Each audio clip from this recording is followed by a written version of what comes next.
You are cruising at 30,000 feet when the person flying your plane suddenly slumps over the controls. It sounds like a scene from a Hollywood disaster movie, but this is a scenario every airline has a strict plan for. Most people think a pilot dying mid-air means the plane is going down, but that is actually far from the truth.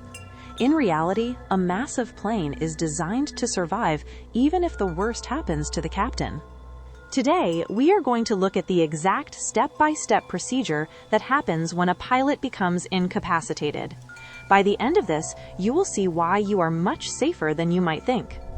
The very first thing you need to know is that you are almost never flying with just one pilot.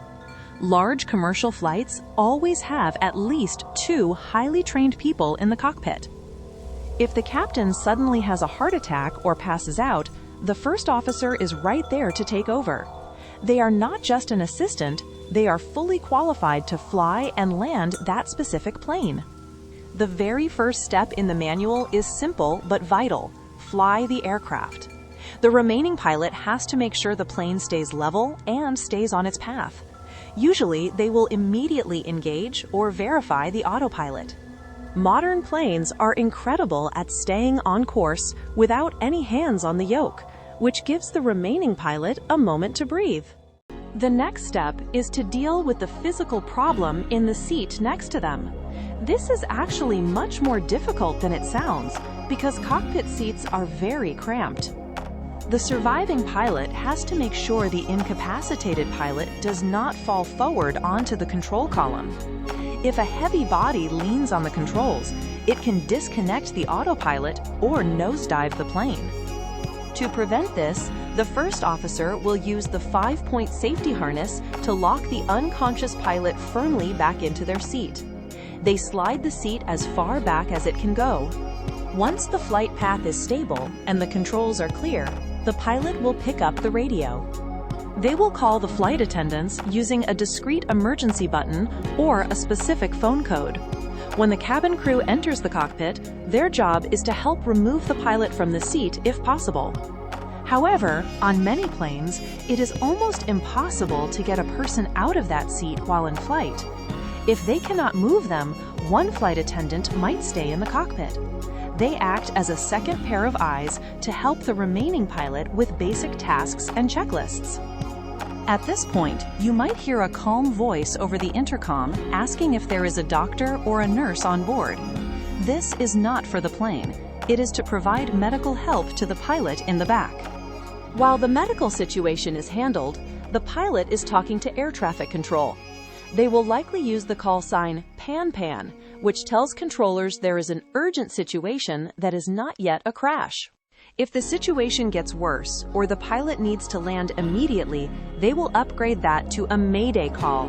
This gives that plane priority over every other aircraft in the sky. Controllers will clear a path to the nearest suitable airport.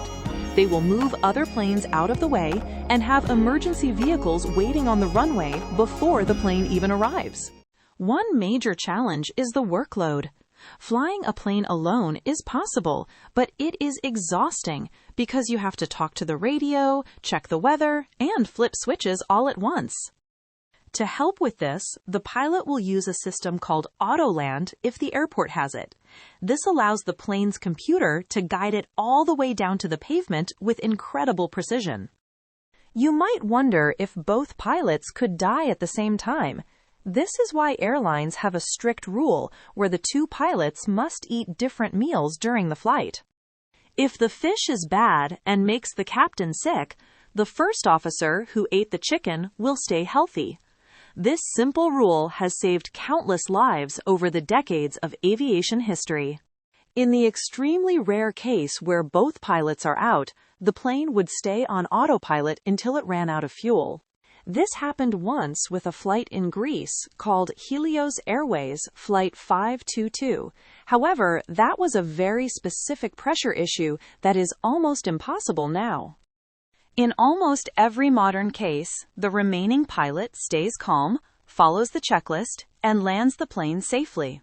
The procedural layers of aviation are so thick that a single death, while tragic, does not mean a catastrophe for the passengers. The system is built to handle human frailty. If you want to see what happens when a regular passenger has to land a plane, click the video on your screen right now.